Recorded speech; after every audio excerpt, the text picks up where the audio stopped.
Reach for the sky, boy. Hello à tous, bienvenue dans History of Honor, le podcast qui retrace l'histoire de la Ring of Honor. Je suis Joe et pour m'accompagner maintenant comme à chaque numéro, j'ai Romain avec moi. Salut Romain, Salut, salut, comment on va? ça va et toi? Ça va, tranquillement, on est chaud. Toujours chaud. Ensuite, Dr Zork est avec nous aussi, comment ça va? Salut, tranquille. Et toi, donc Dr Zork, enfin Félix dit Dr Zork, président de Cocorico Catch. Donc voilà les présentations. Et donc tranquille, tranquille, toujours un plaisir. Et toi donc? Eh ben super, toujours content d'être ensemble. Merci à tous pour les personnes qui ont déjà écouté les deux premiers numéros. On rappelle que le premier était sur l'histoire de l'entreprise de Ring of Honor en général. Le deuxième était sur le tout premier show qu'a fait Ring of Honor il y a de cela maintenant 21 ans. Le podcast est disponible sur YouTube, sur Spotify. N'hésitez pas à vous abonner, à nous écouter, à nous partager et à laisser vos commentaires. Et vous pouvez aussi nous retrouver sur Twitter, Wrestling with Honor, ainsi que Romain et Dr Zork sur leurs Twitter respectifs. On va faire un petit bond dans l'histoire. On a fait le tout premier show de la Ring of Honor, qui était donc le Era of Honor Begins, avec un main event de légende, qui était de toute façon le match en plus que nous avions recommandé avec quelques autres. Là, on va faire un petit bond dans le temps et on va arriver à la fin, en tout cas, de ce numéro, au couronnement, en tout cas, d'un nouveau champion. Mais en attendant, on va passer par quelques petites étapes sur lesquelles on va pouvoir donner un peu aussi un peu les tendances vers quoi, en tout cas, tend la Ring of Honor après ce premier show.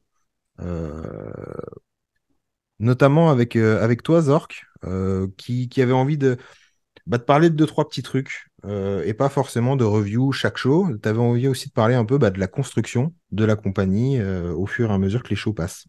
C'est ça, disons que on peut globalement retrouver des orientations, des thématiques en fait qui se dégagent sur les premiers shows, qui va nous permettre de pouvoir aborder, en plus du show que nous allons voir aujourd'hui, un peu ce qui s'est passé dans les shows précédents. C'est ça. On va parler de plusieurs petites choses. On l'avait dit dans l'épisode précédent, on va revenir un petit peu sur le Round Robin Challenge. On va parler de la route vers le titre avec ce tournoi qui était là pour couronner un champion. Et donc, le main event de ce numéro et le main event dont on parlera tout à l'heure, c'était le show Crowning a Champion et ce sera un Fatal 4-Way. Et ça, on aura l'occasion d'en parler tout à la fin. On va commencer, si vous le voulez bien, avec entre le tout premier show, donc qui avait lieu The Era of Honor Begins, et euh, Crowning Champion, donc qui va être un show qui aura lieu quasiment 4 5 mois après, hein, ce sera durant l'été 2002. Qu'est-ce qui, allez, entre guillemets, en quelques mots, s'est passé? Eh bien, en très simple, on a une construction qui s'est faite peu à peu. Les histoires importantes qu'on peut retenir, c'est ce qui se développe autour du titre. Et là, on peut voir que le focus, plus que sur des histoires grandiloquentes, hein, comme on l'a dit lors du tout premier show, le sport entertainment n'est pas si recherché. Ici, on veut des gens qui luttent, on veut des gens qui veulent gagner, on veut une vision presque sportive en fait du catch. Et donc, le focus est clairement sur cette dimension, avec un Loki qui montre clairement en puissance, mais qui n'est pas seul dans cette montée en puissance. On peut voir également se développer donc American Dragon et Christopher Daniels qui ont pris une place assez importante. On reviendra tout à l'heure sur le round Robin Challenge qui est assez qui marque un peu ça très vite dans les débuts de la promotion. Et en même temps, on peut voir le développement de nouvelles têtes qui vont notamment apparaître au tournoi ou confirmées par le tournoi, qui est donc l'épisode qui précède celui-ci. Toi, Romain? On sent déjà que c'est beaucoup plus structuré hein, que ce qu'on Ouais. avait vu sur le premier show, même si en effet on peut, je sais pas, critiquer le format ou l'ordre dans la carte, mais il y a déjà beaucoup plus de maîtrise, tant dans l'exécution des matchs que dans le choix des catcheurs. Il y a beaucoup moins de fautes techniques ou même de fautes de goût, par rapport à ce qu'on disait la dernière fois. C'est déjà un show qui donne un peu plus envie. Alors, on rappelle pour les personnes qui ont peut-être pas eu l'occasion d'écouter le numéro précédent. Dans ce cas-là, déjà, allez l'écouter, tout simplement. Mais deuxième aussi, que si vous êtes abonné au Honor Club et que vous voulez review un peu les shows avec nous en même temps, sur le Honor Club, il y a pas tous les shows. Alors déjà, on en avait parlé à l'épisode précédent, il n'y a pas tous les matchs, mais des fois pour des bonnes raisons. Mais en plus de ça, il n'y a pas forcément tous les shows. Donc là, par exemple, on va parler de shows et de matchs qui seront peut-être pas disponibles. Donc il faudra aller chercher sur Internet, hein, comme des grands garçons. On va pas vous donner les liens ici, mais en tout cas, il y a moyen de les trouver.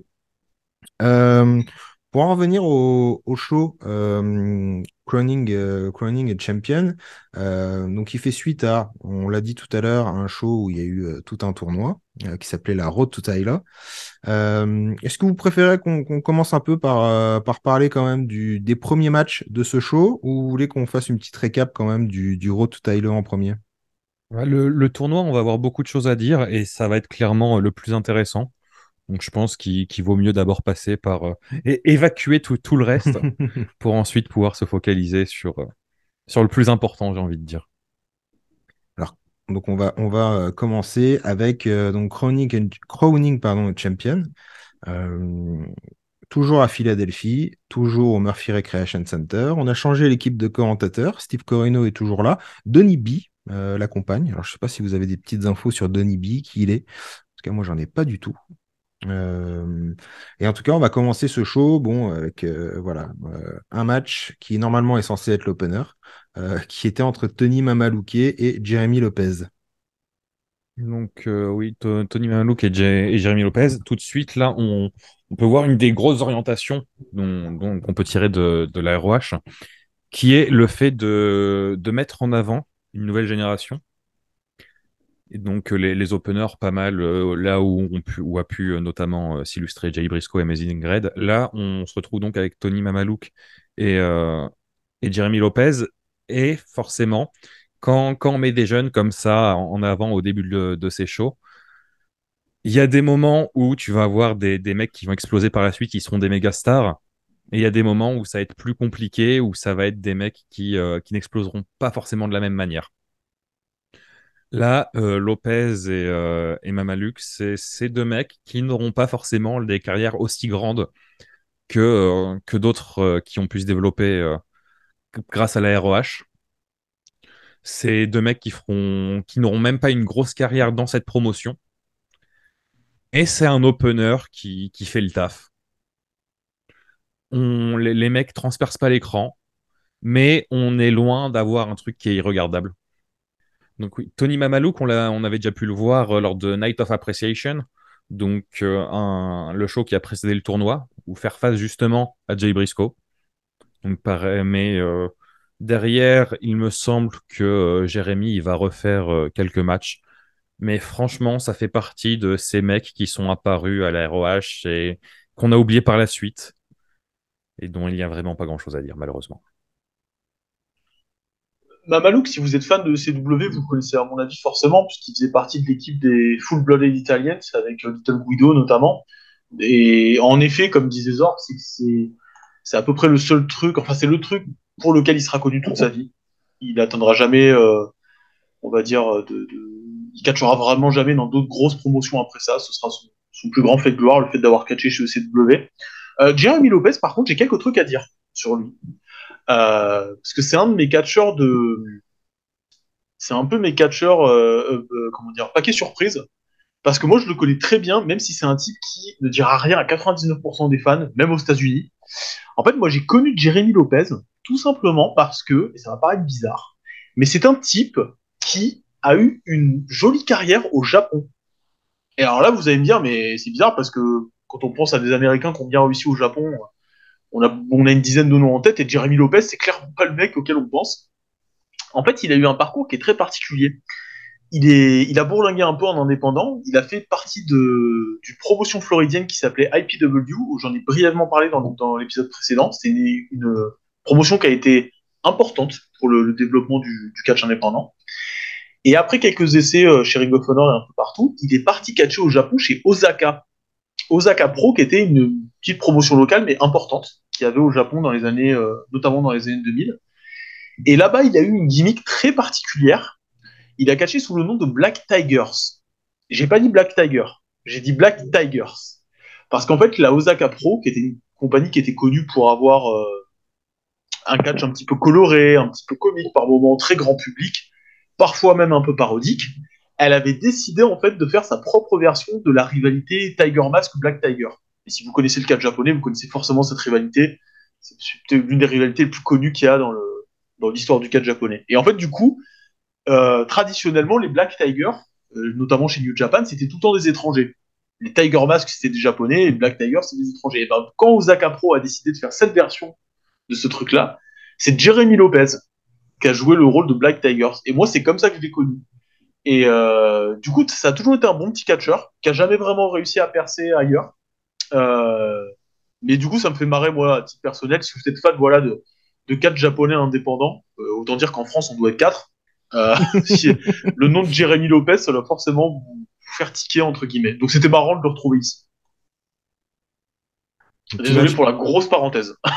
Ouais, non, bon, moi, ça me permettra peut-être de mettre des yeux sur Jérémy Lopez, qui de toute façon, dans ce match, en plus, va s'incliner face à Tony Mamalouke dans un petit match de 7 minutes 22. Ensuite, on va passer à un match. Alors, on va pas forcément faire les matchs dans l'ordre de la carte, mais plutôt dans l'ordre des choses qu'on voulait mettre en avant, notamment là, dans ce début de carte, par rapport à ce que la Ring of Honor essaye de construire. Il y a quelque chose dont on a parlé, si vous avez écouté l'épisode précédent, c'est la TWA. Et on va vite en reparler, puisqu'il y a un match dans ce show qui, et si vous l'avez écouté aussi, c'est un match par équipe. Donc c'est ce qui fait plaisir à Zork, les matchs par équipe. Est-ce que tu peux nous parler déjà, nous rappeler, Zork, peut-être ce qu'était la TWA et ce match donc qui aura lieu, le TWA Challenge, pour un contrat chez Ring of Honor entre Dong Juan et Paul London et Michael Shane et Biohazard. Donc TWA, comme dit lors de l'épisode précédent, c'est la Texas Wrestling Academy. Donc l'école qui est notamment connue parce qu'elle a été fondée par Shawn Michaels. Donc en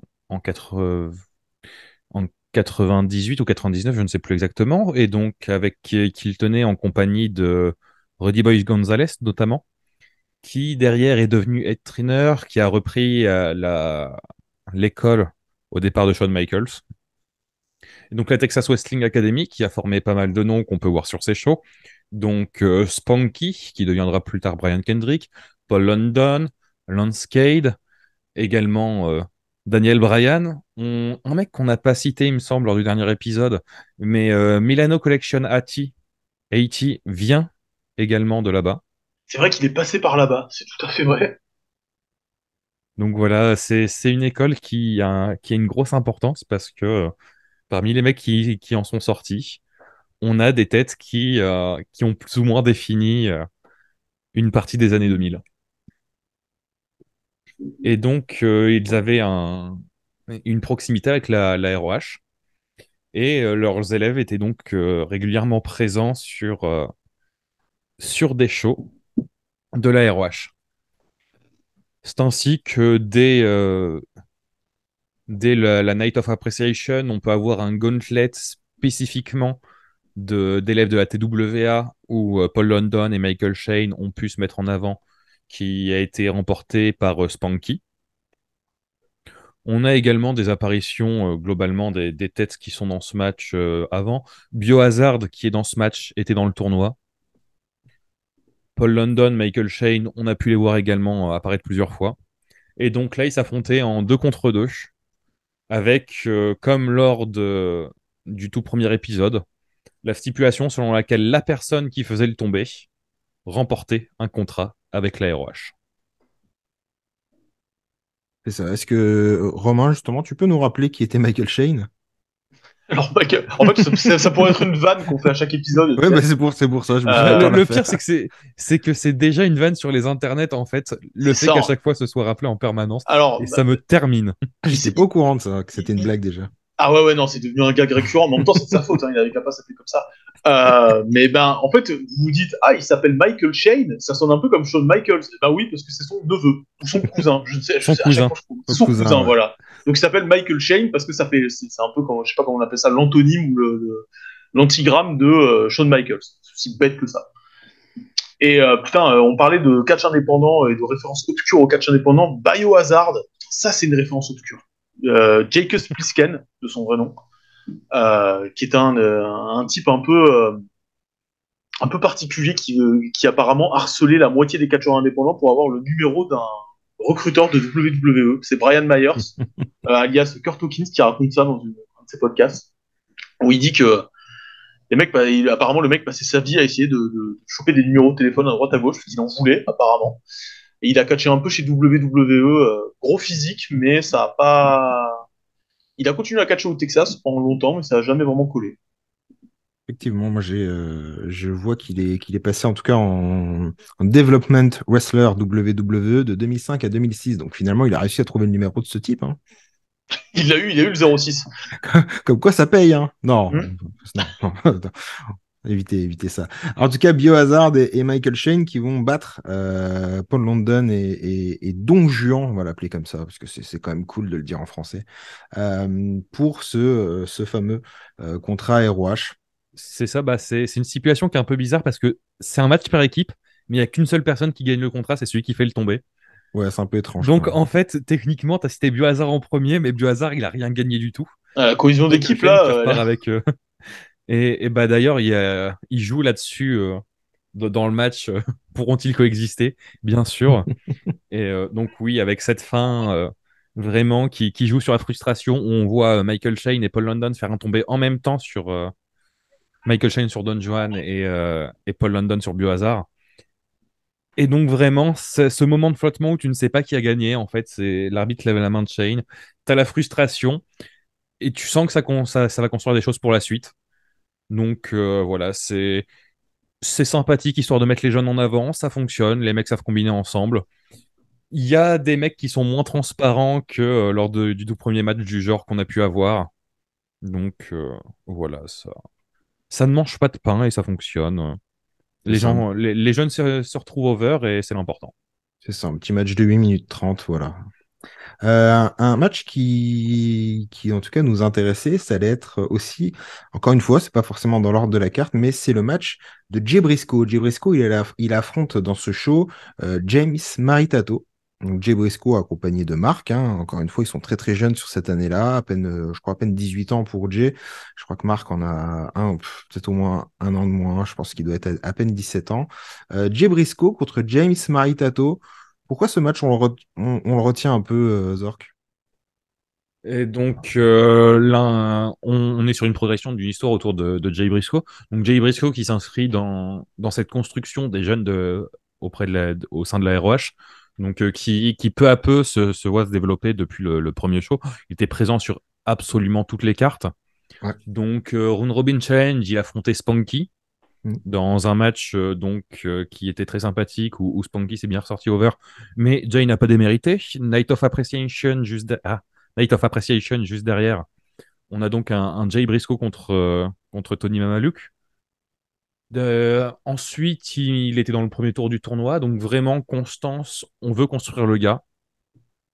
Là, il fait face à James Moritato et limite le focus est plus sur l'histoire entre les Briscoe, puisque on commence à construire une dissension entre Mark et Jay Mm. et qui va se conclure par Mark qui quitte les abords du ring avant la fin du match, ce qui va provoquer une distraction pour Jay, qui va donc subir une défaite de la part de James Maritato. Ouais, Ce c'est qui est ça. marrant, c'est que James Maritato, on peut dire d'ailleurs, parce que là le nom de James Maritato, ça évoque rien à personne, mais si vous êtes fan, encore une fois, de CW, c'était tout simplement Little Guido, C'est qui ça. va devenir à la WWE Nunzio. Et donc on parlait de Tony Mamalouke tout à l'heure, bah là il y a son équipier qui est Nunzio, qui lui pour le coup va avoir une belle petite carrière après la ECW, puisqu'il va rester chez WWE un bon moment. Il va faire partie de la fameuse division Cruiserweight qu'il y avait au milieu des années 2000. Il va être champion une ou deux fois, je me rappelle plus, je crois que deux fois. Et bon petit catcheur, hein, James Maritato, hein, solide, hein, qui est passé par le Japon. Ça en rappelle un peu pour le côté guignolesque de la gimmick d'Italien énervé là qu'il avait chez ECW. Mais comment dire, bon petit catcheur, formé notamment par Billy Robinson, donc ça déconne pas du tout, et qui a catché chez UWF notamment. Ouais. Donc à la base super, une bonne main, comme on dit dans le métier. Et du coup c'est marrant de le voir chez Ring of Honor en mode catch hyper sérieux, sachant que 2 ans plus tard il sera chez WWE avec un perso hyper coloré. Et c'est bien de le mentionner parce que moi, quand je l'ai vu arriver, je me dis, mais ce mec, il me fait penser à quelqu'un. Et je me suis rappelé, ouais, Little Guido, Nunzio, tout ça. Et pour les personnes qui, comme moi, ont eu l'occasion de le découvrir uniquement chez WWE et en plus en 2005-2006, dans la fin de la période Cruiserweight, là, c'est pas du tout le même mec, quoi. C'est quand on voit la performance qu'il est capable de délivrer, et du coup, j'ai vu un petit peu ce qu'il avait fait ailleurs. Tu parlais de l'UWF et j'ai vu qu'il y était passé.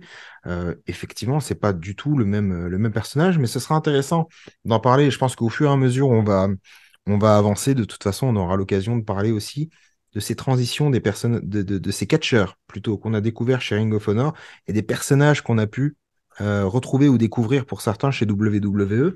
Et bah, c'est assez impressionnant. Quelqu'un qui, encore une fois, connaît Nunzio à la WWE comme moi et il le voit là, il se dit non, c'est pas le même mec. C'est marrant d'ailleurs, dans des épisodes futurs, on pourra, puisqu'on parle de Cruiserweight, WWE, de changement de gimmick, de changement, comment dire, de catch aussi, Mm. on parlera peut-être d'un certain Jamie Noble dans des épisodes Ouais. futurs. Il y a des chances, oui, en effet. Lui, il est emblématique de ça, hein, et emblématique avec un grand E. Hein. Ouais. Mais du coup, ouais, pour clore un peu la question Maritato, c'est qu'il fait partie de ces mecs qui ont bourlingué pendant très longtemps, qui vraiment sont passés absolument partout. Donc, quand tu le vois passer, déjà, il a rarement le même nom, il a changé 10-15 fois de nom. Mais quand tu le vois passer, sa tête te dit quelque chose, mais tu sais jamais vraiment d'où. C'est ça. Et ce qui fait qu'il est passé, il me semble qu'il a fait une pige ou deux à GCW enfin, dans les années qui sont passées. Il y a l'année dernière, il est passé à la MLW. Ouais, ça je m'en rappelle. Ouais. Et vraiment, c'est le genre de mec qui a vraiment fait quasiment toutes les promotions possibles, Ouais. qui a fait quelques piges par-ci par-là et qui est reparti ailleurs.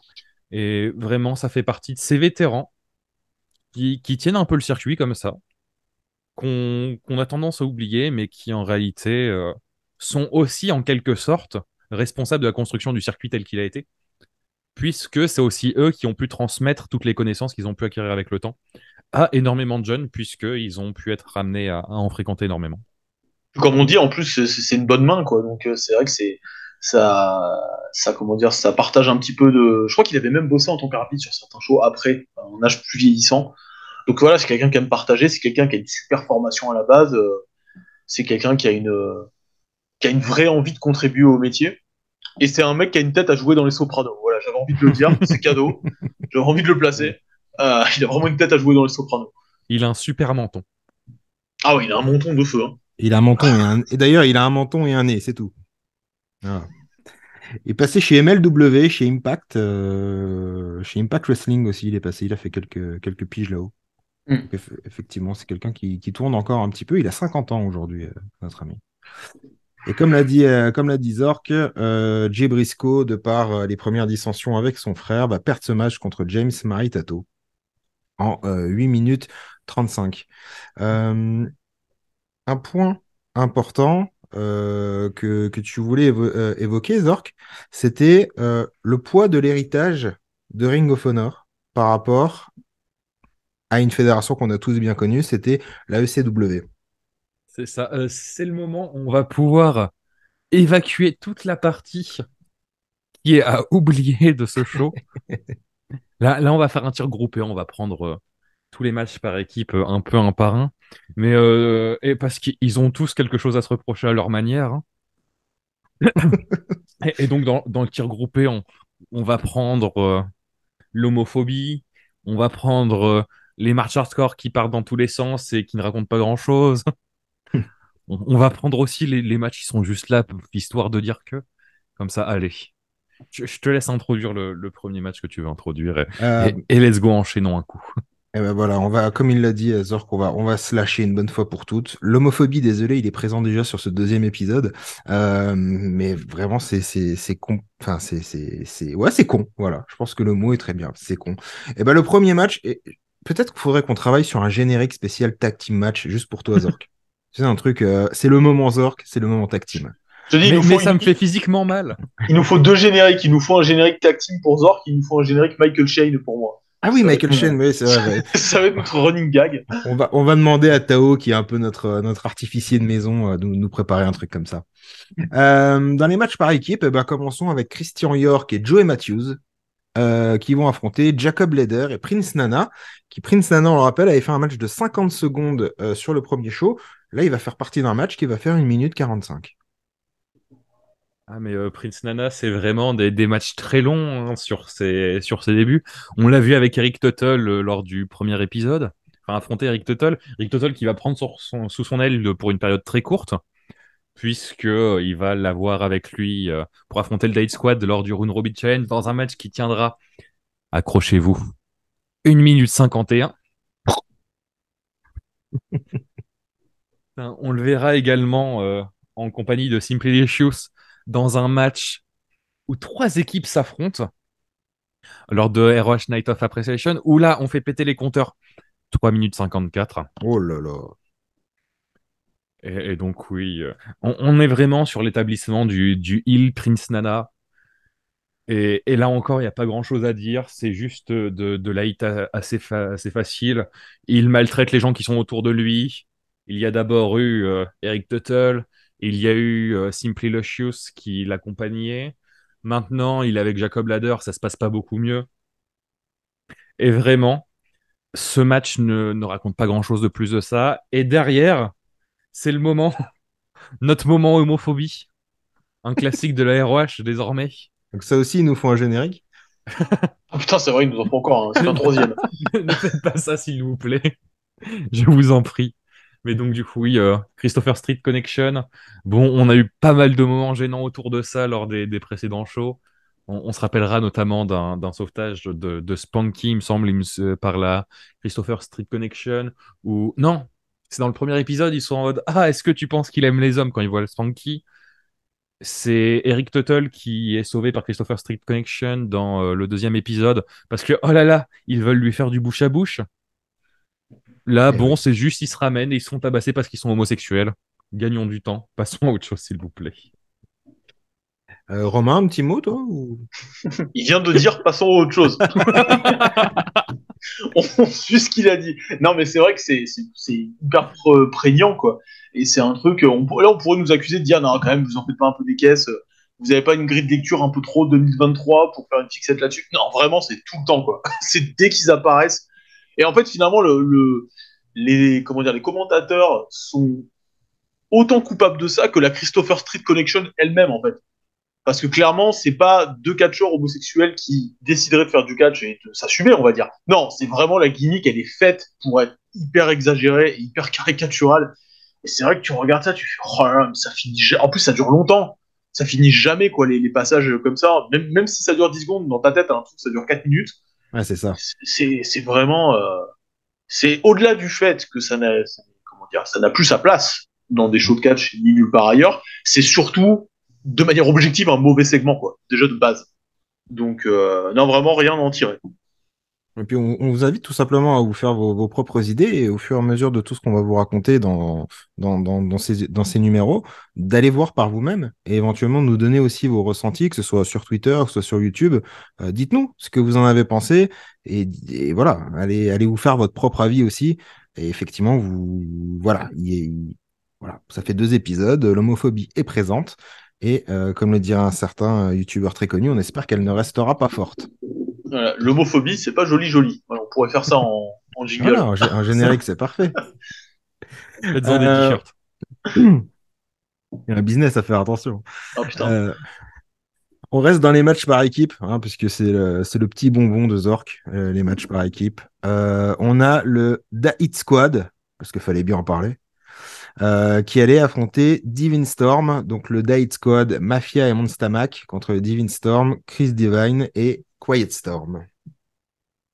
Date Squad qui donc s'est établi au fur et à mesure de manière brillante sur les shows précédents. Hein. Donc en fait c'est pareil, match très court, donc c'est eux qui affrontaient Prince Nana lors du deuxième show. Derrière, ils étaient aussi dans le match à 3 où était présent Prince Nana lors du troisième show. Donc bon, on fait pas grand-chose avec tout ça, on raconte pas grand-chose.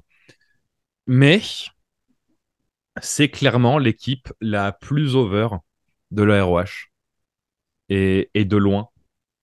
Et puisqu'ils l'assument et qu'ils le disent, forcément, les autres équipes sont pas contentes, veulent se battre. Ça va nous mener à ce Divine Storm contre Diet Squad. Et encore, on est dans ce ventre mou, il n'y a pas grand-chose à dire. Il se passe rien. Le match est très court. En fait, c'est impressionnant de voir à quel point, dans un match aussi court, on arrive quand même à s'emmerder. Et je trouve que c'est une performance à ce niveau. Alors, je suis d'accord, en effet, c'est pas un match qui est forcément fantastique, malgré son temps très court. En revanche, on peut quand même leur reconnaître ça, c'est que Dahit Squad, par rapport au public qui assiste au show Ring of Honor, excellent babyface. Ça, on peut dire ce qu'on veut, par contre, excellent babyface. Vraiment, alors, babyface du peuple, très rugueux, mais vraiment, les gens sont quand même pas fous, mais presque quand ils arrivent, quoi. Ça, on peut au moins leur reconnaître ça. Ouais. Après, ouais, rien à dire sur le match. Moi, j'aime bien cette petite équipe de Divine Storm. D'ailleurs, je me demande un peu, que c'est un peu la poule et l'œuf, je me demande est-ce qu'ils se sont appelés Divine Storm parce qu'il y avait Chris Divine et Quiet Storm, ou alors est-ce qu'ils se sont appelés Chris Divine et Quiet Storm parce qu'ils avaient déjà le nom d'équipe en tête. Je sais pas lequel est arrivé en premier, en tout cas le nom est bien, moi j'aime bien ces deux catcheurs. Comme on disait à l'épisode précédent, Quiet Storm, il va avoir une jolie petite carrière au Japon, qui continue d'ailleurs actuellement, puisqu'il est signé, il est signé chez Glade, Ouais, il me semble. Ouais, c'est ça. Je sais pas s'il est signé, mais en tout cas, il est tout le temps là-bas. Il est régulier là-bas. Ouais, il est régulier Ouais. là-bas, ouais, c'est ça. Et donc, c'est lui qui va avoir la meilleure carrière. Et donc, voilà, match oubliable, mais sympa pour l'ambiance. Mais du coup, oui, pour revenir rapidement sur Dead Squad, en fait, ils ont un peu ce feeling ECW, même s'ils n'ont jamais mis les pièces, si je me trompe pas. Mais vraiment, ils ont ce côté contact naturel avec le public. Les gens sont là pour les voir, sans qu'ils fassent grand-chose. Et là-dedans, tu vois vraiment la continuité. Mais en même temps, ça paraît un peu déplacé quand tu vois le reste de la carte, en fait. Ouais. Non, alors, en effet, ils ont jamais foutu les pieds chez ECW. Par contre, en effet, oui, ça aurait pu matcher. Ça aurait pu matcher complètement. Donc, n'hésitez pas en tout cas en commentaire à répondre à la question de Romain. Est-ce que Divine Storm s'est appelé comme ça par rapport à leur nom ou vice-versa? Si vous avez une réponse, donnez-nous-la, ça nous fera plaisir. Un excellent nom d'équipe en plus. Donc, si vous avez des historiens du catch indé dans votre crew, faites-nous le savoir. On va parler encore d'un match par équipe avec un catcheur qui, si vous avez écouté l'épisode précédent, nous forcément avait un peu déçu, on en avait parlé. Là, on est sur un tag team bunkhouse match. Techniquement, c'est quoi? C'est un match hardcore, hein, c'est ça? Les Natural Born Sinners, donc Boogaloo et Homicide, qui affrontaient le Carnage Crew, De Vito et Locke. En fait, juste pour faire parenthèse, oui, un bunkhouse, en fait, c'est un vieux terme. Alors là, il faudrait que Nya me confirme, parce que c'est lui l'historien. Mais il me semble que oui, c'est un no DQ, c'est un sans disqualification. Mais c'était un truc qui était très utilisé dans les territoires, en fait, parce que ça voulait dire, en fait, le bunkhouse, qui est, comment dire, pas la cabine, mais en fait, un bunkhouse, c'est un lieu particulier. Et c'est une espèce de, bon, bref, j'ai retrouvé la traduction tout à l'heure. C'est une espèce de grange, en fait, si tu préfères. Okay. Et en fait, c'était un peu le délire que quand tu faisais un bunkhouse match, tu débarquais pas habillé en catcheur, en fait. Tu débarquais habillé en jean avec les bottes et t'as les castaniers orange. Voilà, c'est ce que je cherchais. Okay. C'est un peu l'orange, quoi, tu vois. Et donc, du coup, quand tu disais bunkhouse match, ça voulait dire, voilà, ramenez-vous un peu en civil et ça va faire sans disqualification. Bah, d'ailleurs, il y avait un tournoi, il me semble, de Jim Crockett Promotion qui était Bunkhouse Stampede. Oui, c'était connu comme ça parce que justement, il y avait ce truc voilà, c'est une caserne. C'est le mot que j'avais en tête. C'est une caserne, un bunkhouse. Justement. Donc c'était un peu la baston à la caserne, quoi. Ok. Donc Zork sur ce match, toi? Donc bon, Natural Born Sinners, c'est comme on Ça a marche pu le toujours voir un pas. peu. Ça C'est marche ça. toujours pas. Ça, il y a toujours Homicide qui fait des choses on ne sait pas vraiment. Il y a Bougalou qui a pour lui le fait d'avoir un nom qui est extrêmement marrant à dire. C'est ça. Il y a Ça des s'arrête là. masques. Il y a un masque de Michael Myers. Ouais. Mais là, limite, je suis prêt à dire que c'est un peu plus, c'est un peu plus divertissant parce qu'on part complètement dans autre chose que ce qu'on a pu avoir. Là, on accepte le côté purement violence et on va sortir les objets, le barbelé, et on est là pour faire saigner un peu les gens. Mais là où ça me pose un peu problème, c'est peut-être dans le côté un peu déplacé par rapport dans le show, où on parlait un peu de l'héritage que ça porte de l'ICW. Clairement, là, on est dans un match, on a l'impression de mettre une parenthèse dans le show, de partir sur autre chose ok, le match est ok, je dirais. On est loin d'être sur les désastres qu'on a pu avoir sur les autres shows, mais qui, pareil, ne nous amène pas dans quelque chose de très intéressant non plus. Et qui, en plus, on a eu un moment où on commence un peu plus à insister sur les règles du Code of Honor, notamment qui sont maintenant dites dans les épisodes, et même dès le deuxième épisode, dès le deuxième show, clairement, on a les règles qui défilent dès le début. Ouais. Et les Natural Born Sinners sont une équipe qui n'a pas l'air de se conformer à ces règles. Mais contrairement à Christopher Daniels, où on construit des choses autour du fait qu'ils ne respectent pas les règles, eux, c'est juste des mecs qui ont l'air de faire des matchs qui sont d'une autre promotion, en plein milieu, comme ça. Et ce qui fait que si on n'est pas non plus dans un match par équipe irregardable comme on peut avoir ailleurs, on est dans un match qui nous laisse un peu une impression de « Et alors, où est-ce qu'on va ?» Et ben la réponse, c'est pas très loin. Et la petite question moi que j'aurais, parce que pour les gens qui ont écouté l'épisode précédent, Zor, qu'est-ce que tu peux nous dire? Est-ce que le poulet en plastique était là? Je me rappelle plus si le poulet Encore en un plastique jingle, était qu'il là. va falloir faire. Pas le poulet en Mais plastique, ouais, il faut. je me rappelle qu'il apparaît dans d'autres épisodes. Il me semble que dans le round Robin Change, il me semble qu'ils ont le poulet Oui, ça contre c'est The sûr. Boogie Knights. Ça c'est sûr. Contre The Boogie Knights, qui d'ailleurs sont tournés au ridicule par absolument tout le monde, même les commentateurs. Oui, oui, oui. Mais dans celui-là, je Mais, m'en rappelle euh, plus. Je me mais souviens là, pas l'avoir vu, en fait.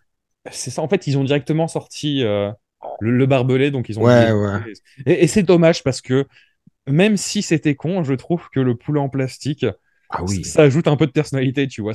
La preuve, tu nous en parles, c'est que c'est quelque chose qu'on retient. Mais, bah ouais, attends, tu frappes un mec avec un poulet en plastique, enfin, je trouve que c'est incroyable. Toi, Romain, sur ce match-là, donc le bunkhouse, et sur bah, le fait que voilà, il y a homicide, mais que visiblement ça prend pas pour le reste, quoi. En comparaison avec le match que justement cette équipe-là avait fait lors du tout premier show, celui-là est quand même regardable, je trouve. Celui-là se laisse regarder. Après, le problème, il souffre un peu des mêmes problèmes que celui du premier show, c'est-à-dire que Homicide, qui est un excellent catcheur, se retrouve un peu entre guillemets pris au piège, parce que d'un côté, il y a Bougalou qui est vraiment qui est vraiment un cauchemar. C'est juste pas possible. Pourtant, Dieu sait que je suis tolérant, moi, étant moi-même catcheur, je sais à quel point c'est dur, mais là, vraiment, ce n'est pas possible. Et de l'autre côté, il y a le Carnage Crew avec De Vito et HC Locke, qui étaient connus notamment chez le CW. Ils étaient dans une équipe qui s'appelait The Baldies, qui n'a pas laissé un souvenir imprescriptible, je vais le dire comme ça. Et du coup, tu as Homicide qui est un peu pris au milieu de cette troïka, et tu te dis à chaque fois, mais il faut vraiment qu'il le sorte de là, quoi. Il a rien à faire là à chaque fois. Et du coup, voilà, le match est regardable, mais bon, si vous vraiment vous êtes pressé, passez-le, sincèrement. C'est ça. Et puis en plus, comme on s'amusait pas encore assez, on décide de lier tout le multiverse du catch tag team de la ROH, avec à la fin, bon, ça finit en beatdown du Carnage Crew sur les Sinners. Et donc, tu as Died Squad qui vient sauver Homicide. Et là, on se dit, franchement, s'il y avait bien un truc dont on avait besoin, c'est Died Squad à ce moment-là. C'est clair. C'est clair. Donc, oui, non, on est vraiment sur une trend compliquée concernant le Et, catch tag team. et ben on va la fermer avec un dernier match parce qu'on va quand même pas bouder notre plaisir. On va s'en faire un petit dernier. C'était le Six-Man tag team match. D'un Oh mon côté, Dieu. d'un côté, Oh le spoil, oh le spoil. D'un côté, Mike Tobin et Marcos et Dunn. Et de l'autre côté, Black Gordman Jr., Brian XL et Dixie. Et bah là, c'est le moment où où je vais vous dire que j'ai quasiment pas de souvenir de ça. Mais, mais il me semble que justement, ça m'avait choqué parce qu'il y a un match qui est montré uniquement par clip. Donc c'est probablement celui-là, vu le peu de souvenirs que Ah, c'est possible aussi parce que sur j'en ai. Leur match par équipe, Cage ils sont en mode Match, bof. ouais, sur Cage Match, c'est le seul match de la carte qui est marqué qui a pas assez d'informations en gros pour pouvoir le noter et qui n'est pas éligible au match guide de Cage Match. Donc c'est pas Ouais, impossible donc que ce soit ça doit celui-ci. être. C'est pas la première fois qu'ils le font. Ils le font à un autre moment durant le gauntlet des élèves de la TWA lors de Hmm, Night of Appreciation, où le tout premier, il me semble que c'est Paul London contre John Hope, où c'est juste un. c'est un clip. Pareil, ouais, c'est ça, un clip Ouais, des ouais, ouais. extraits. Et donc là, ils le refont. Et je n'ai pas cherché pourquoi, je n'ai pas eu le temps, malheureusement. Et vraiment, ça m'a giga intrigué. Mais au moins, on n'a pas eu à subir un match par équipe complet de plus. Et ça, c'est pas si mal. Romain, toi, du coup, t'as un souvenir de ça ou Non, rien de plus que nous? j'en ai vraiment aucun. J'en profite juste pour parler au passage très rapidement de Don et de Marcos, qui sont deux catcheurs qui payent pas de mine, mais qui ont été importants, mine de rien, dans les premières années de la Ring of Honor, puisque c'était l'une des premières vraies équipes, on va dire, identifiables, il s'appelait Don et de Marcos, mais il s'appelait aussi le Ring Crew Express. Pas la meilleure tag team de la Terre, mais voilà, ça fait partie des premiers noms en tag team qui sortent dans l'histoire de Ring of Honor. Et dans le match, du coup, on retrouve aussi Brian Exed, dont on avait parlé dans les épisodes précédents, qui fait partie de cette équipe new-yorkaise avec Amazing Red, les frères Maximo et justement Quiet Storm. Et lui et Dixie, avec qui il fait équipe, ils vont faire partie d'un clan dont on parlera définitivement dans les prochains épisodes, qui s'appelait Special K. Donc voilà, ça plante quelques graines sur la division par équipe de Ring of Honor, mais c'est pas du tout un truc. Enfin, le match en lui-même ne laisse aucun souvenir. Voilà, parce que c'est vrai que Et de toute façon, c'est même personne n'en a. bizarre. S'ils n'ont pas diffusé le match, c'est bien celui qui est mis par clip.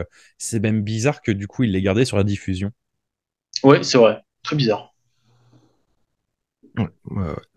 Euh, voilà, on ferme la parenthèse match par équipe. Euh, voilà, pas grand-chose malheureusement à raconter là-dessus. Et donc on va arriver sur la partie la plus plaisante, en tout cas, certainement de ce show et dans ce que Ring of Honor a pu proposer. Avec un premier match, on en a parlé si vous avez écouté l'épisode précédent, de ces deux catcheurs. C'est Scoot Andrews et Xavier qui vont s'affronter de nouveau. C'est sa première petite rivalité qui vient se conclure. Donc on se retrouve avec Scoot Andrew et Xavier qui s'étaient affrontés lors du premier show. Des graines ont été plantées sur la suite, sur une histoire de respect qui n'était pas présent de la part de Xavier, sur la volonté de Scoot de se venger de ça. Donc la construction a un peu suivi son cours. On se retrouve donc avec Xavier qui, du Round Robin Challenge, affrontait donc, et je me suis perdu dans mes notes, qui faisait donc face à Maritato. Derrière, ça menait un peu plus loin à un match où il y avait Maritato, Xavier et Scoot Andrews. Derrière, donc on arrive enfin à une nouvelle confrontation 1 contre 1, histoire de clore ce chapitre. Ça reste 5 minutes qui fonctionnent très bien. Les, les, les mecs combinent, mais ce qui est dommage, c'est que l'ambiance est retombée complètement. Le public n'a pas l'air de suivre. Et derrière, on a un match assez court qui, malheureusement, ne va pas être à la hauteur de ce qu'on nous a proposé pour le premier match entre les deux. Mais ça reste un petit affrontement sympathique qui est plutôt court. C'était la bonne surprise du premier show, hein, du tout premier show, le Scoot Rose contre Xavier. Bon là, le second match tient pas vraiment enfin, n'arrive pas à la cheville du premier. Clairement, celui-là, il sera complètement oubliable complètement à l'autre. Mais c'est intéressant parce que, encore une fois, c'est intéressant pour découvrir Scoot Rose, parce que je pense pas que beaucoup de gens le connaissent.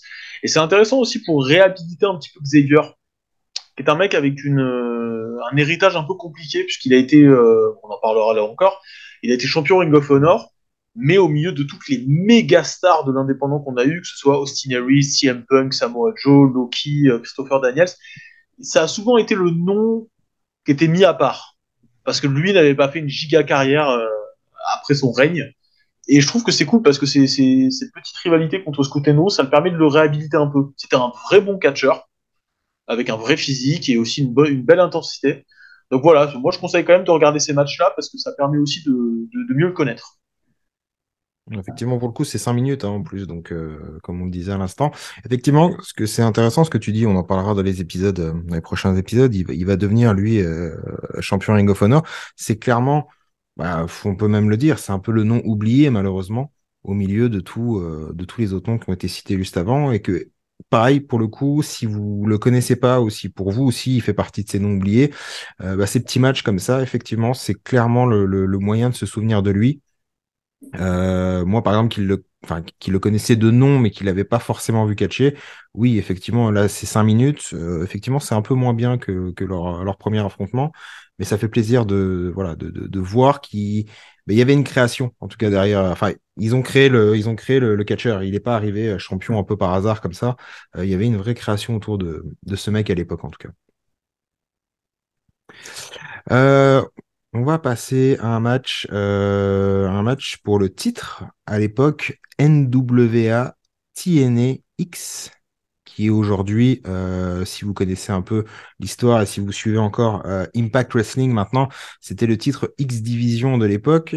Et là, c'est un match à 3 avec un champion qui est nul autre que quelqu'un que vous connaissez très bien et quelqu'un qu'on a un peu l'occasion de parler, AJ Styles qui va défendre donc le championnat NWA TNA X contre Adam Jacobs et David Young dans un match à élimination, Zork.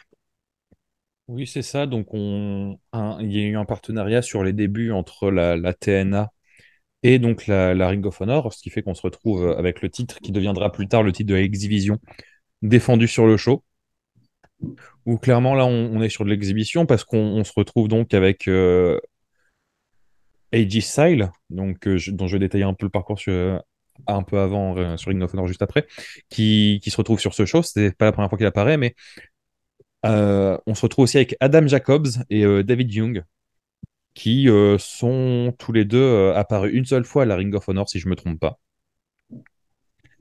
Ils sont deux noms qui peuvent, enfin, qui n'évoqueront pas grand-chose aux gens en général, je pense. Adam Jacobs, je pourrais pas en dire grand-chose, mais David Young, par contre, c'est un mec qui a une petite carrière du côté de la NWA et de la TNA. Pareil, un petit mec qui a fait quoi, 10 ans sans grand fait d'armes.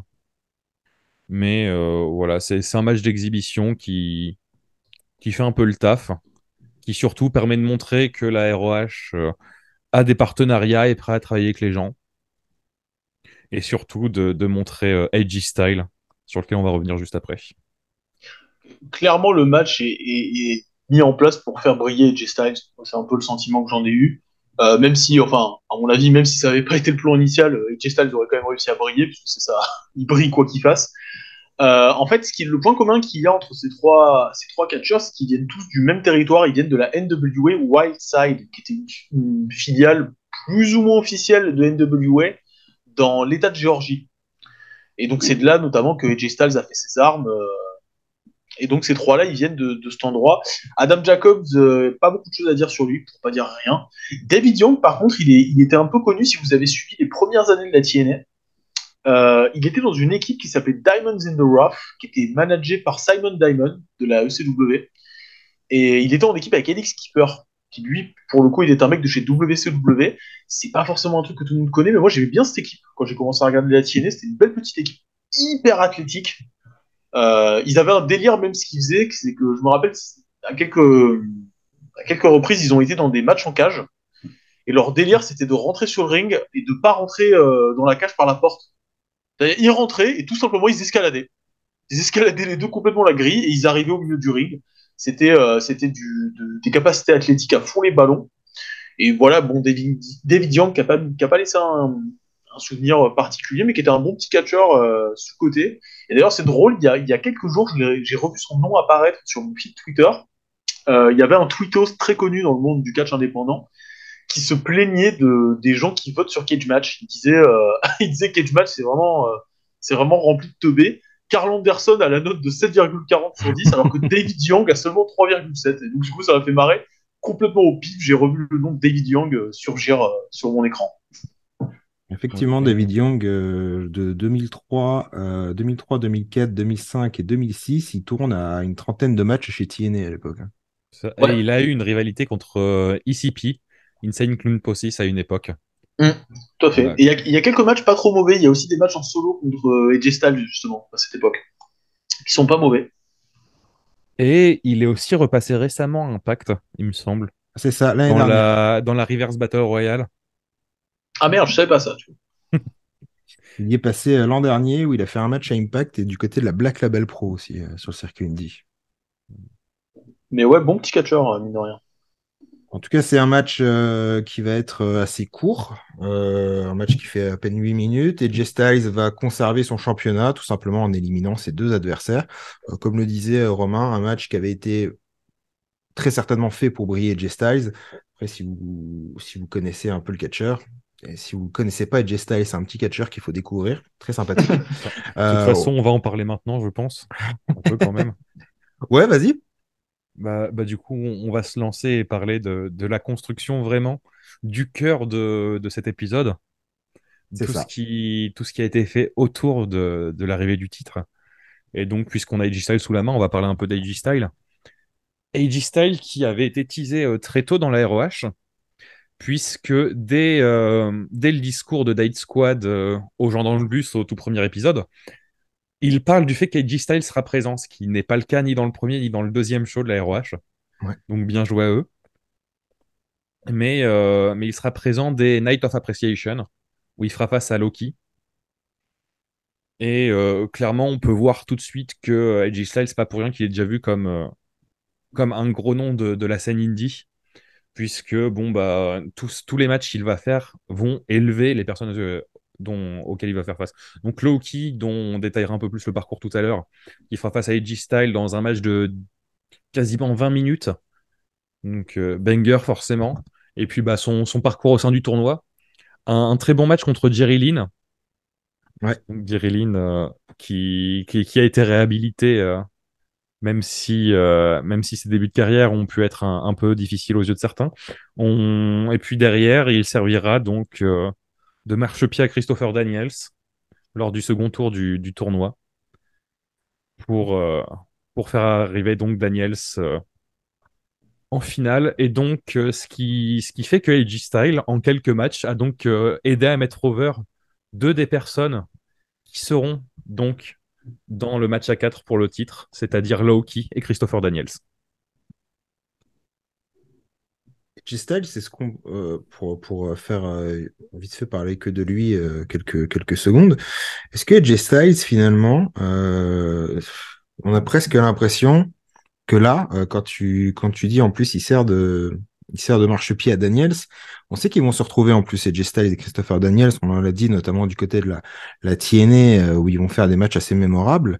Est-ce que c'est pas un de ces catcheurs, AJ Styles, qui peut-être encore même jusqu'à aujourd'hui, partout où il est passé, a toujours su, malgré son côté star sur ces dernières années, et c'est indéniable, a toujours su finalement quand même mettre les autres en avant sans que ça lui porte trop préjudice. Je pense que c'est un type qui a un talent quasiment unique à ce niveau-là. Et je pense aussi que, étant donné qu'il a eu des débuts de carrière très humbles, il a jamais eu trop de problèmes à faire le taf en fait envers les autres. Je pense pas qu'il est arrivé avec une aura toute particulière comme a pu avoir un Loki par exemple ou un Samoa Joe, qui sont arrivés quasiment dès le début de leur carrière, c'était des bombes quoi. Ouais. Et donc tout le monde était un peu à leur service. Je pense que AJ, qui a commencé quand même de manière un peu ric-rac, hein, il a commencé chez Wildside, il a bourlingué un peu, il a eu un essai chez WWE, qui voulait le signer d'ailleurs, mais ça, il était obligé forcé de déménager, et il voulait pas du coup déménager, donc il a refusé le contrat. Il est allé chez WCW où il avait une équipe qui s'appelait le Air Raid, où c'était une équipe de cruiserweight complètement random, ça n'a pas forcément été un succès. Je pense que c'est un type dont le talent le prédestiné à devenir une star, mais le chemin de carrière ne l'a pas prédestiné à devenir une star. Et du coup, ben, ça donne des gens relativement humbles, un peu comme un Daniels d'ailleurs, justement, ils ont ce point commun. Enfin, la différence que AJ, lui, était vraiment une météorite, quoi. Je pense que justement, il a jamais pâti du fait de rendre service aux autres parce qu'il avait un talent qui était indéniable, et en même temps, il en a jamais trop fait parce que c'était quelqu'un qui comprenait du coup le besoin aussi d'aider les autres dans le catch. Ok. On pourrait faire une émission un jour sur AJ Styles. Complètement. Oui, Ça je pourrait pense que montrer. ce serait intéressant, oui, de plus tard faire des émissions où on centralise sur certains catcheurs qui, comme ça, sont fondamentaux, aussi bien Ouais. pour la ROH que pour le catch en général, en fait. Je serais obligé de vous laisser totalement la parole sur cette émission, puisque moi, c'est mon catcheur favori de tous les temps, AJ Styles, donc je serai forcément pas objectif. Mais je Euh, comprends tout à fait. mais ah oui, bah, moi, numéro un, c'est AJ Styles. Hein. On peut mettre qui on veut, je m'en fous, mais AJ Styles, ouais, numéro un. Pour en venir justement à ce main event dont on a commencé à parler, ce main event à Crowning et Champion, on allait couronner donc le tout premier champion ROH. C'était un four-way Iron Man, donc un match de 1 heure en plus, dans lequel on allait retrouver Loki, Christopher Daniels, qui ont été cités juste avant par Zork.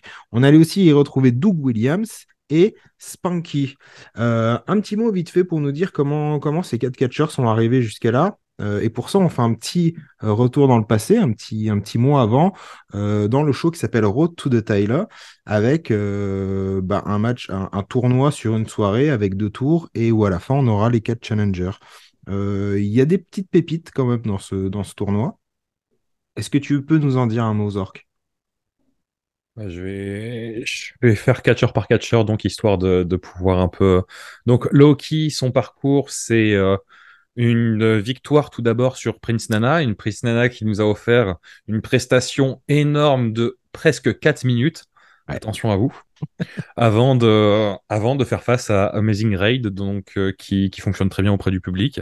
Un bon petit match. Amazing Raid qui lui avait gagné sa place en battant Xavier. C'est ça. Daniels, lui, quant à lui, il a vaincu AJ Styles lors de son second tour.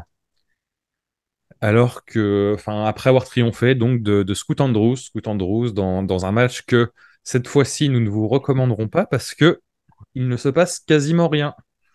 Mais l'intérêt de Christopher Daniels, c'est plus l'histoire qui se développe avec lui, avec le début de son clan, avec Simply Lucius, C'est ça. donc l'ancienne valet de Prince Nana, qui maintenant sera présent aux côtés de Christopher Daniels dans ce clan qui s'appelle donc, et c'est maintenant que le nom m'échappe, The Prophecy.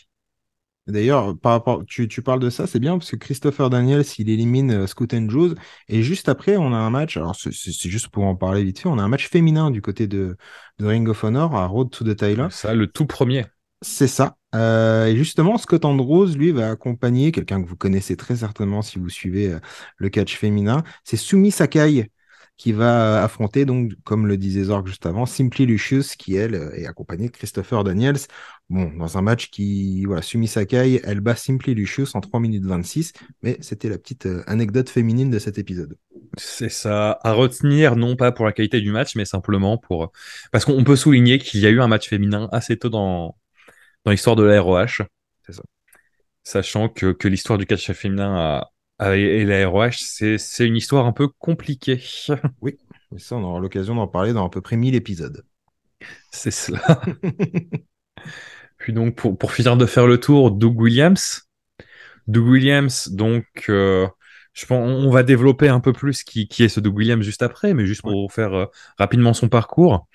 Donc, Doug Williams qui affrontait Jay Briscoe au premier tour, triomphera ensuite par la suite de l'American Dragon, qui est donc l'un des trois pères fondateurs, donc comme on les appelle, de la ROH, l'un des trois présents lors du premier main event de la ROH, à ne pas être présent dans le match pour le titre. C'est ça.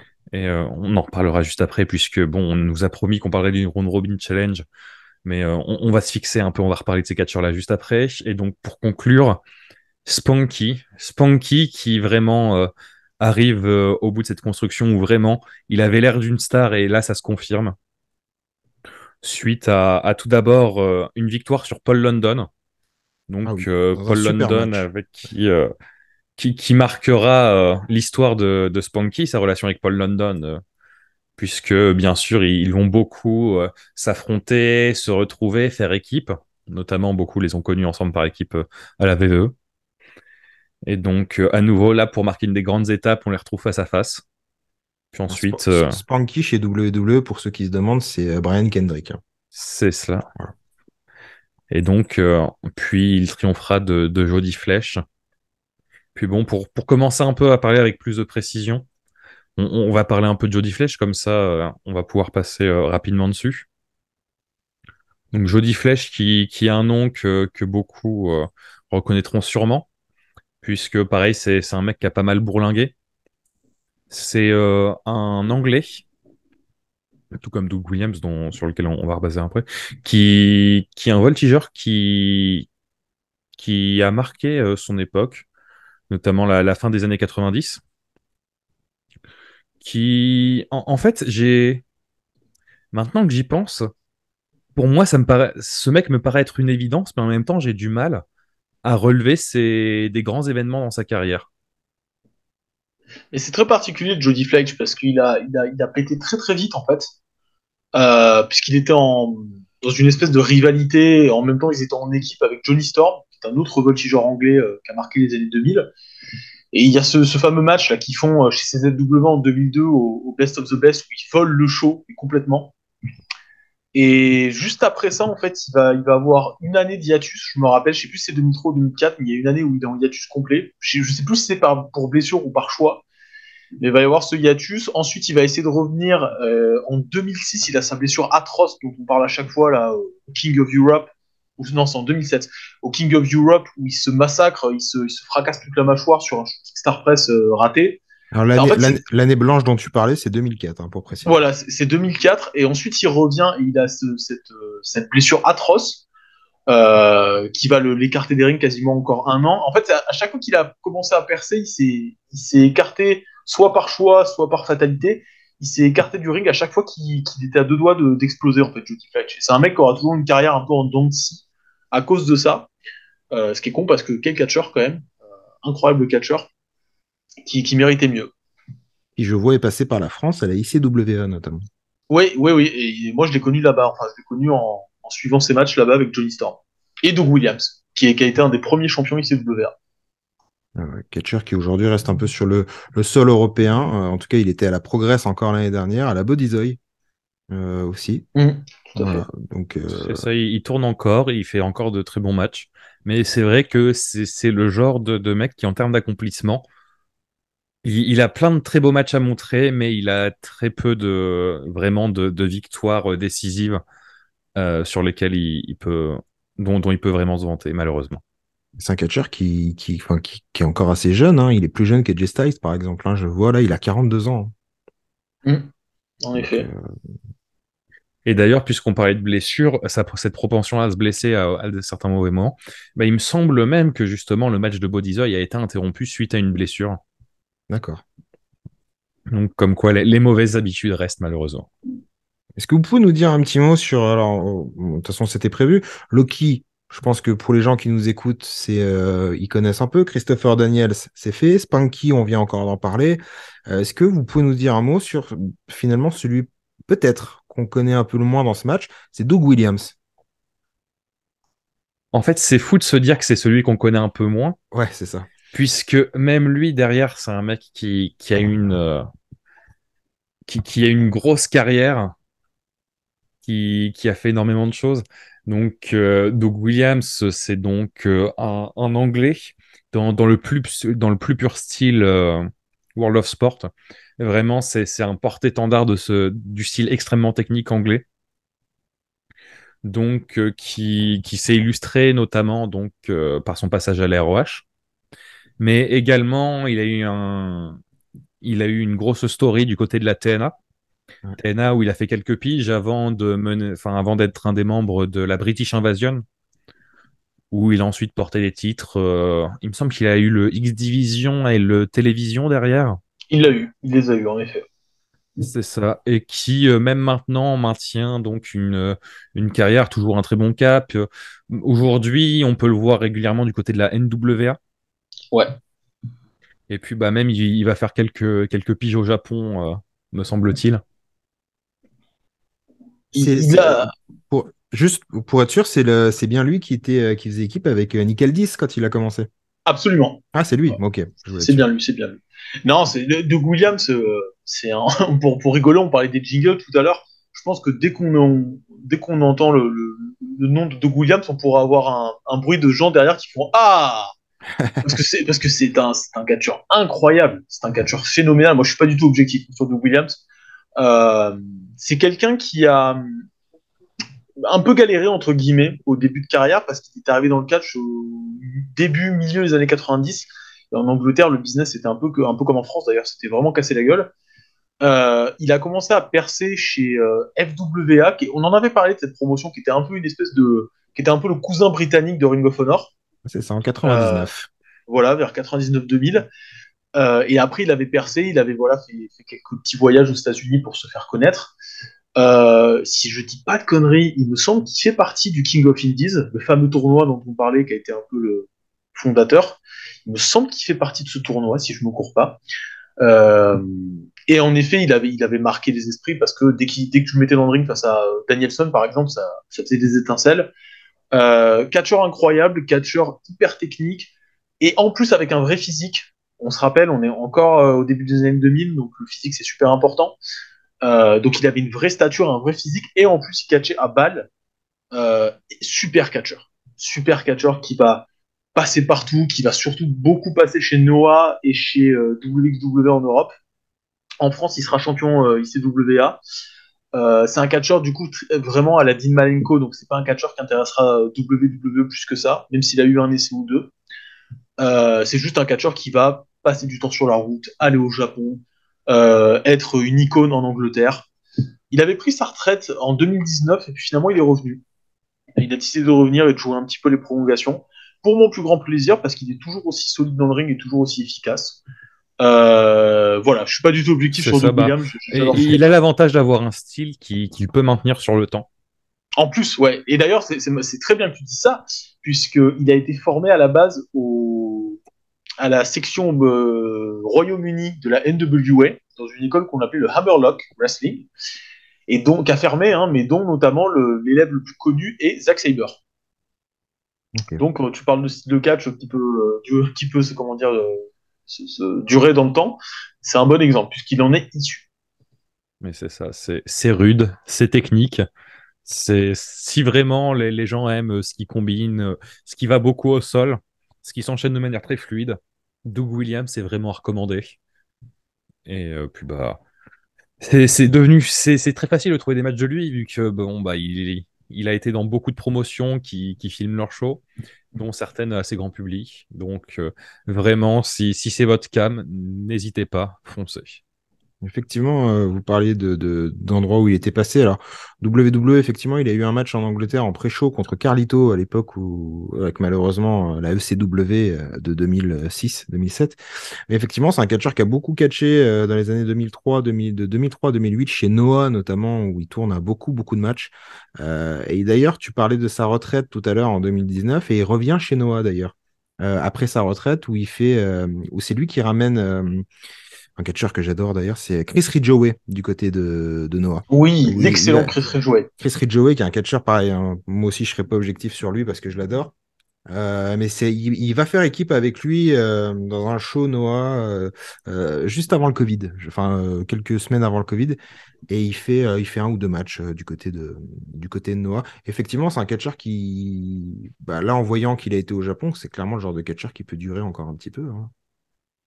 Et on l'espère. Parce que franchement, On voir Doug l'espère. Williams catcher, c'est un régal. C'est Ouais, ça. ouais. Et puis bah pour un peu terminer, si je peux conseiller un peu, sa période en tant que champion progress Atlas en 2018 est probablement une des meilleures périodes sur le titre. Donc voilà, il y a pas mal. Pour les gens qui ont le network, normalement la progress est disponible dessus. Donc, pendant la moitié de 2018, je ne pourrais pas vous donner les dates exactes, mais il défend son titre Atlas champion et enfin son titre Atlas Progress. Et on est sur beaucoup de matchs très solides. Donc n'hésitez pas. Ouais, effectivement, j'ai la liste des matchs qu'il a fait avec le titre, en tout cas. Déjà, il le prend dans un match contre Joseph Connors, Rampage Brown et Rob Lynch. Ensuite, il va le défendre contre Michael Dante, Tiki Cooper. Il va faire la même équipe avec Walter ou Gunther, comme vous voulez, contre les British Strong Style, qui sont Pete Dunne et Trent Seven. Et il va perdre son titre, justement, contre Oui, Trent Seven. Voilà, pour la petite parenthèse. Le Round Robin Challenge, on avait prévu d'en parler. Le Round Robin Challenge, c'est quoi? C'est les trois catcheurs en fait qui ont fait le premier main event de Ring of Honor qui vont en gros se réaffronter. On le rappelle, le premier main event, c'était Christopher Daniels, Bryan Danielson, Loki. Loki va gagner ce match en battant Christopher Daniels. À la fin du match, Danielson va lui dire ouais, ok, bon, t'as battu Daniels, tu m'as pas battu.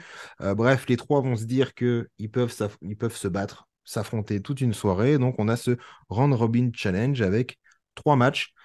Zork, je te laisse parler de ces trois matchs. Avec le premier, en tout cas, qui commencera cette soirée, ce sera Christopher Daniels contre l'American Dragon, Bryan Danielson. Ça, en fait, parler de ces trois matchs, c'est important de le faire maintenant, puisque donc on est toujours sur le match pour le titre de la ROH, hein, même si on part dans tous les sens.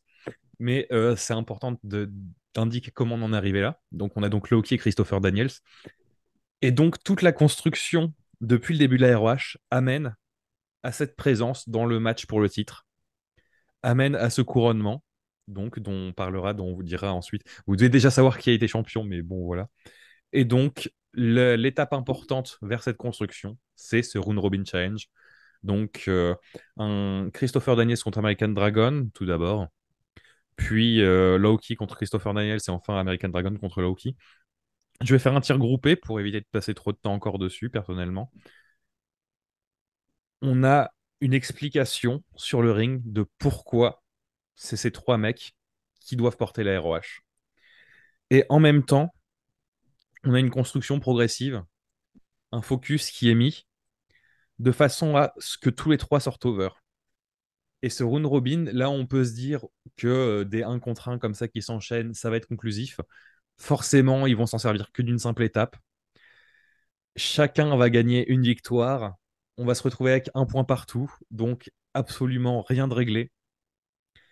Et ces trois matchs, je vais tout de suite anticiper sur la fin de cet épisode. Ces trois matchs sont à voir. Les trois, en termes de storytelling, racontent chacun quelque chose. Ils fonctionnent tous très bien. Il y a peut-être éventuellement une petite limite à mettre sur le American Dragon Low-Key, qui est peut-être un poil long. Mais on a une démonstration de ces trois mecs, de pourquoi c'est eux les tauliers, pourquoi c'est eux et leur façon de faire qui est considérée comme les fondations de la ROH. Avant de laisser la parole à Romain, je dirais juste que sur le Loki Danielson, on avait un arbitre spécial. C'était Ken Shamrock qui était là. Voilà. Romain, sur les trois matchs entre Danielson et Loki. Je vais pas dire plus de choses que vous. Voilà, faut les regarder. C'est juste à regarder. C'est non négociable. C'est à regarder. Voilà, au moins c'est clair, il a dit c'est non négociable. Donc cherchez pas à midi à 14h. Vous écoutez ce numéro, on va le finir tranquillement et après vous allez les regarder. Voilà. En plus, on vous a pas forcément donné tous les résultats, donc c'est bien. Allez-y, allez-y.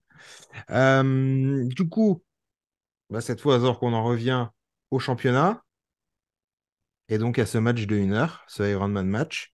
Et donc ma question était la suivante. C'est quoi le mot qui vous vient à la fin de ce match de 1 heure entre Loki, Daniels, Doug Williams et Spanky?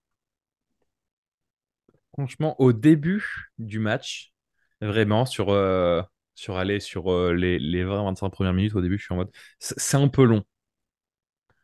On a un premier tombé, sachant que si on prend une victoire, on prend 2 points, et si on subit une victoire, on en perd un.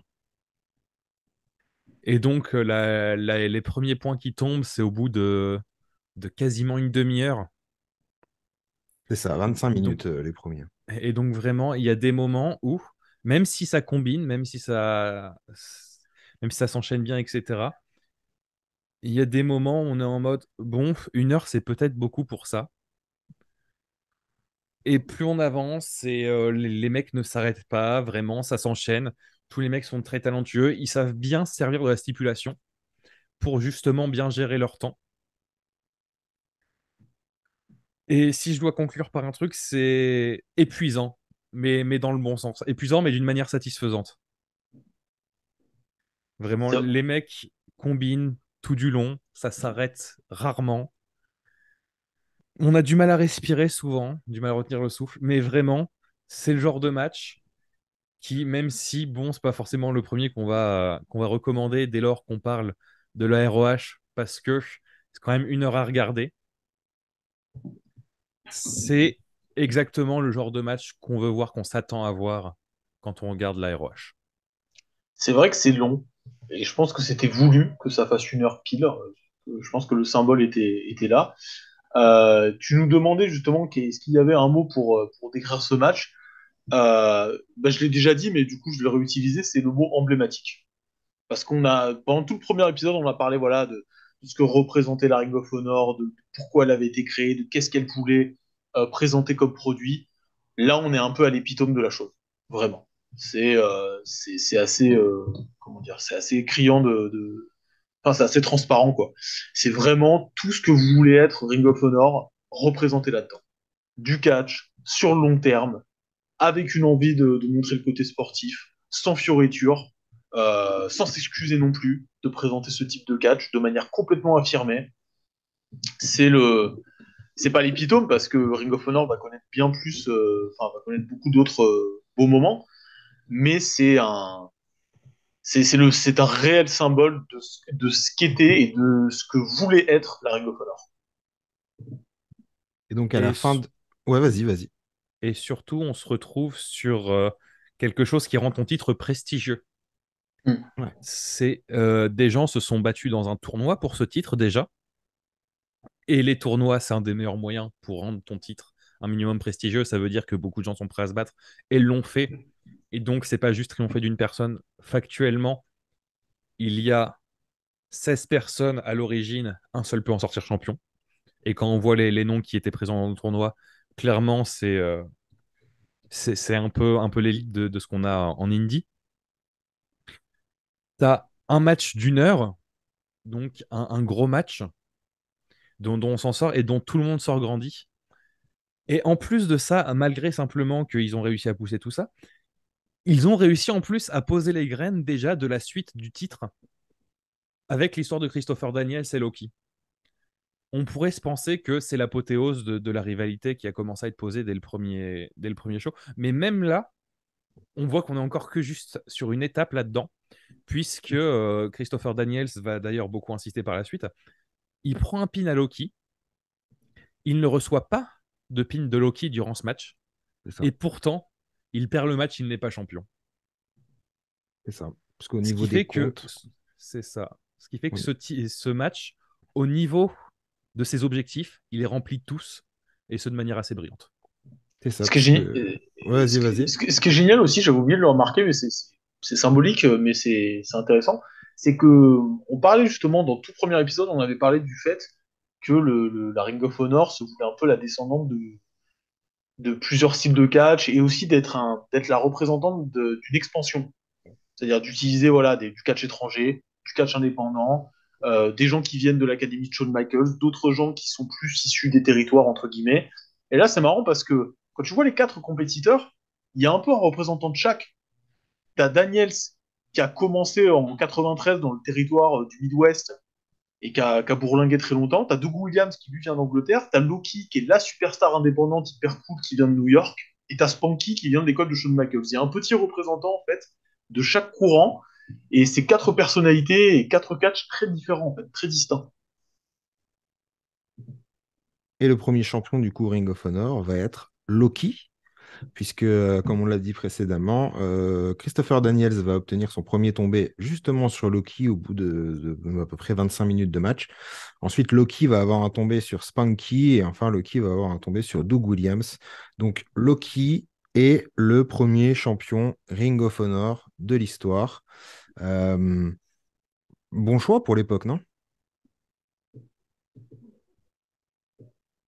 Bon choix pour l'époque, oui, parce que comme indiqué plus tôt, c'est un peu une superstar de l'indie. Donc, il a vraiment le vent en poupe.